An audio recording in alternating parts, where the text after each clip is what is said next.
Hello guys, we are back with our next lecture. In this lecture, let us go through the next question.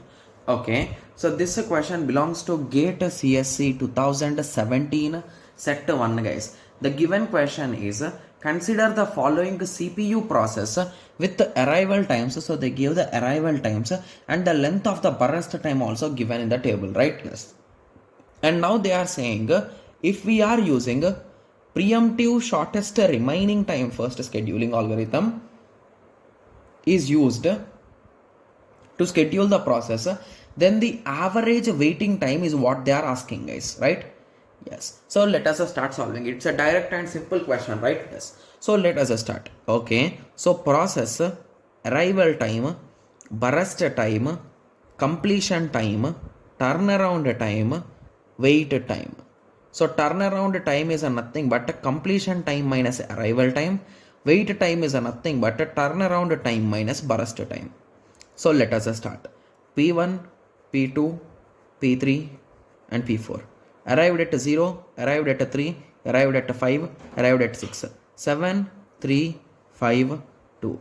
Okay. So if a particular process is starting here. So at 0 we are having only a single process and up to 3 no extra process came inside. So now we can continue up to that time, right? Yes. So P1 will start and P1 will continue up to 3 seconds. So means indirectly 3 seconds work is done. So now here we are left out with the 4 seconds. Okay. So now at 3 second, P1 and P2 are inside the computer now. So among these two, which is minimum? So P2 is minimum. So now P2 will get a chance, and up to 5 or up to 6 also there will be no minimum other, right? Yes. So P2 will continue up to 6 and it will complete its own work, right? Yes. Okay. So once P2's work is done, so now everyone is inside the system now. So among these three, who is minimum guys? So P4 is minimum. So up to 8 he will complete his work and he will leave. After that P1 will again take the charge and it will be done by 12 and he will leave the process. So then P3 will come and he will wait for 5 seconds and at the end of 17 he will leave. So let us cross check whether did we do any silly mistake or the sum is 17 only. 7 plus 3 plus 5 plus 2. Yes, it is 17, right? Yes. So what is completion time? So at what time did they complete guys? So P3 completed at 17. Okay. P1 completed at 12. Okay. P4 completed at 8. Okay. P2 completed at 6. So these are the exact completion times. Okay. So now moving on to turnaround time. So turnaround time is a nothing but a completion time minus arrival time.